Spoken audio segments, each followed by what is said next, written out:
Shukran.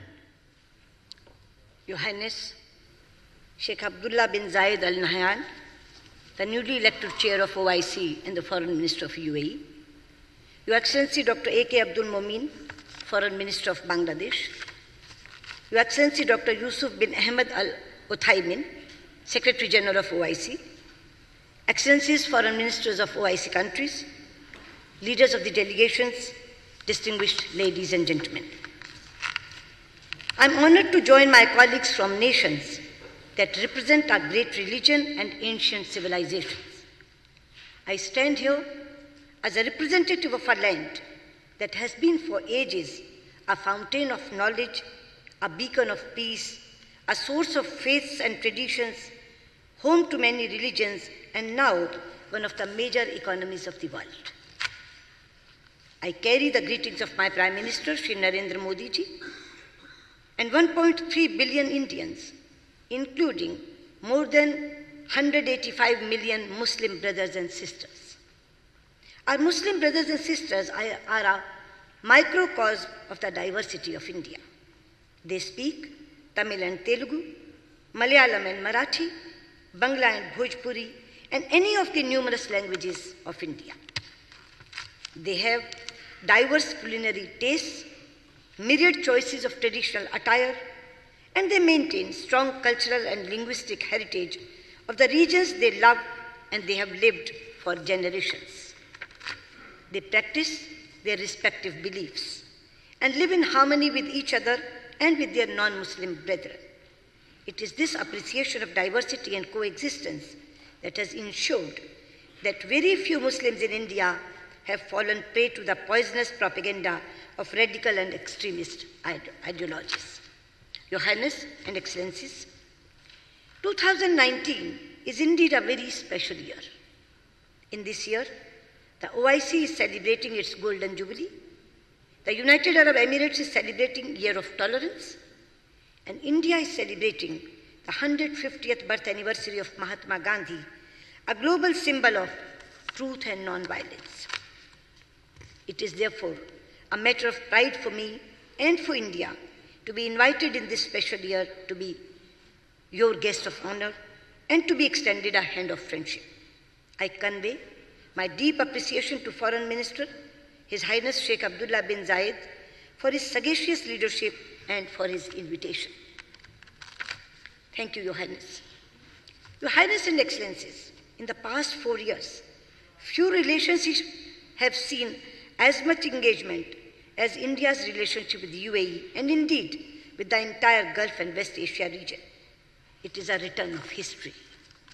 UAE has shown how a nation can power its progress with a grand vision, with the openness of the world, with an embrace of technology, with investment in human resources, and with an environment that nurtures talent and cultures from around the world. We also express our special gratitude to Saudi Arabia, Bangladesh, and other friends for their strong support for hearing India's voice in this forum. Your Highness and Excellencies, the OIC member constitute more than 1/4 of the members of the United Nations and nearly a quarter of the humanity. It is an organization that has a key role in shaping our world. It brings together nations on the foundation of a common faith, but also by a shared desire for a better future for their people. From Southeast Asia to the shores of Latin America, from the steppes of Central Asia to the vast expanse of the African continent, from South Asia to the great arc of West Asia and North Africa, the nations represented here also reflect a magnificent diversity of language and literature, customs and culture, history and heritage. Your Highness, Excellencies, India shares much with you. Many of us have experienced the dark days of colonialism. Many of us saw the light of freedom and the bright ray of hope at the same time. We have stood together in solidarity in our quest for justice, dignity, and equality of all people, regardless of race and religion. We have worked together to fashion global institutions into representative platforms, defined not by the interest of a few, but the voice of all sections of humanity. We have together struggled for a world where access to resources, markets, and opportunities is fair and balanced. And with so many nations here, India has forged deep bonds of friendship and close partnership. Friends, as India's economy has grown and become more integrated with the world, these partnerships have become stronger. We have excellent political ties marked by warmth, respect, and goodwill. With many, we have expanding defense and security cooperation. Our economic engagement is robust and growing rapidly. Our digital partnerships are shaping the course of our future, and our ties have the warm glow of deepening human and cultural links. Nations to our east, Brunei, Indonesia, and Malaysia, are important pillars of India's Act East policy and of our broader engagement in the Indo-Pacific region. In our neighborhood, with Afghanistan, Bangladesh, and Maldives, we have ties forged in our shared struggles and sacrifices, in the immeasurable warmth of our hearts, and in our unwavering commitment to the security and prosperity of our people and region. In Central Asia, where human aspirations linked us across the mightiest mountains since ancient times, we are rebuilding our relationship along new routes of possibilities. We do this especially with and through Iran, a country with which we not only share civilizational and cultural links, but a partnership that is vital for stability and prosperity in our region. In West Asia, our solidarity with the aspirations of the Palestinian people have remained unwavering. Our international journey was often pursued in close partnership with Egypt. Iraq and India have stood together in our triumphs and trials. We have with great admiration supported Jordan's efforts in strengthening the voices of moderation and building bridges of understanding between faiths. Further to the west, with nations like Tunisia, Morocco, and Algeria, we work for a shared desire for a more inclusive world. With Turkey, a nation with which we have many strands of connected history, we are imparting new momentum to our ties. Our many friends from Africa are here. It is a friendship of deep emotional bond that comes from shared struggle for freedom and for a voice and a place in the world. Today, on the foundations of that extraordinary heritage, India and Africa have launched a new partnership of prosperity in the dynamic African continent. And here in our neighborhood of the Gulf region, our relationships are as old as time. The tides of Arabian seas have carried forth our timeless links of trade, culture, and religions. Presently, the Gulf region is our largest market, supplier of energy, and source of remittances. More than 8 million Indians living in the region are the 8 million vibrant threads of this partnership. But now our relationship is much more than that. Thanks to the extraordinary effort and attention by Prime Minister Narendra Modi and the leadership of the region. It is an indispensable strategic and security partnership and a natural economic partnership of immense value to our nations and for our shared region. Your Highness and Excellencies, today we all live in a world of sweeping changes and multiple challenges that happen but rarely in history. We see global shifts in power. The center of gravity of the global economy is moving to Asia. The international order we are familiar with is changing. Freedom, opportunities, connectivity, health, education, and prosperity are more widespread than ever before. The time it takes nations to lift people out of poverty is getting shorter. Digital revolution has created unprecedented opportunities to empower people and transform our economies. We have affordable and accessible technologies that give us hope for a sustainable energy future. Yet, we also live on the edge of uncertainties. Tensions, turbulence, disputes, violence, dislocation, displacement are also at a high. Conflicts within and between societies are rising. We are also seeing the human and economic costs of climate change. And we are witnessing the terrible daily destruction in senseless terrorist violence. It is destroying lives, destabilizing regions, and putting the world at great peril. The reach of terror is growing, its lethality is increasing, and the toll it is taking is rising. In the rich diversity of Southeast Asia, in West Asia and the Gulf, in North Africa and Sahel region, in Europe and North America, in Afghanistan, Bangladesh and India, we see the terrible face of terror. Excellencies and Your Highness, terrorism and extremism bear different names and labels. It uses diverse causes, but in each case, it is driven by distortion of religion and a misguided belief in its power to succeed.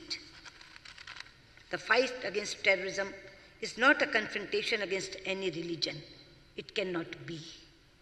Just as Islam literally means peace, none of the 99 names of Allah mean violence. Similarly, every region in the world stands for peace, compassion, and brotherhood. There is a verse in the Holy Quran which says, La ikra fi ad-din. Let there be no compulsion in religion. There is another surah, Al-Hujurat, which says, O mankind, we created you from a single pair of male and female, and made you into nations and tribes, so that you may know one another, not that you may despise one another. Similarly, the same message was given by the founder, Guru of Sikhism, Guru Nanak Dev Ji, when he says, and I quote, Awwal Allah noor upaya, kudrat ke sab bande, ek noor te sab jag upjya, kaun phale ko mande. This means, first Allah created light. Then, by His creative power, He made all mortal beings. From that one light, the entire world came into being. So who is good and who is bad? Your Highness and Excellencies, India has always embraced and found it easy to embrace pluralism, since it is embedded in the oldest Sanskrit religious text, the Rig Veda, and I quote, Ekam sadvipra bahuda vadanti, which means, God is one, but learned men describe Him in many ways.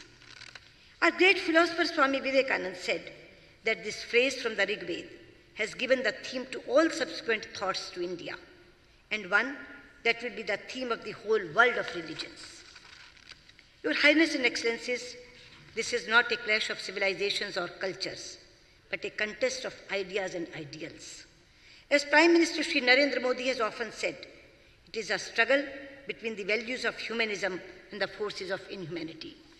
Your Highness and Excellencies, if we want to save the humanity, then we must tell the states who provide shelter and funding to the terrorists to dismantle the infrastructure of the terrorist camps and stop providing funding and shelter to the terror organizations based in that country.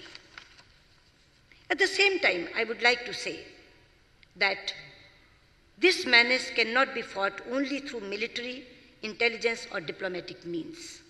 It is also a battle that must be won through the strengths of our values and the real message of religions. This is a task that states, societies, sages, scholars, spiritual leaders, and families must pursue through personal contacts and on social media. And for this, faiths must speak to faiths. Cultures must engage with cultures. Communities must build bridges, not erect walls. The youth must shape the future, not destroy lives. Your Highness and Excellencies, I am particularly pleased to participate in a conference whose theme is a roadmap for prosperity and development. However, I may enter a caveat. The young are not going to be content with only roadmaps. They want roads as well. They also want them to be built fast. It must be our common objective to ensure that we leave them a world that is infinitely better in terms of equitable economic growth and social justice than the one we inherited. That is the mission which has brought us together in Abu Dhabi, a city that has matured into a landmark of Asia and the world. Your Highness and Excellencies, India is the world's third largest economy on purchasing power parity and is the fastest growing one. We are prepared to share our market, resources, opportunities and skills with our partners. We will do what we can within our capacity to ensure that the path to development remains open to all and the global trade regime is open, stable and fair. Your Highness and Excellencies, at 50, Organization of Islamic States is making a new beginning. The choices you make, the directions you set, will have a profound impact on humanity.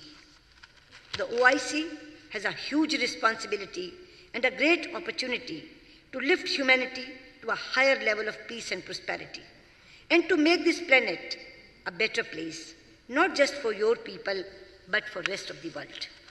And we will work with you to spread the true meaning and mission of all religions, promote respect for and between faiths, counter the language of hate with a message of harmony, advocate moderation over extremism and pluralism over exclusion, inspire youth to the path of service than of destruction, build bridge of understanding and reduce barriers across cultures and religions. Your Highness and Excellencies, the late President of India, Dr. APJ Abdul Kalam, popularly referred to as the People's President, said, and I quote, "Where there is righteousness in the heart, there is beauty in the character. When there is beauty in the character, there is harmony in the home. When there is harmony in the home, there is order in the nation. When there is order in the nation, there is peace in the world." Your Highness and Excellencies, I come from the land of Mahatma Gandhi, where every prayer ends with the call for Shanti, that is peace for all. I convey our best wishes, our support, and our solidarity in your quest for stability, peace, harmony, economic growth, and prosperity for your people and the world. Thank you. Shukran.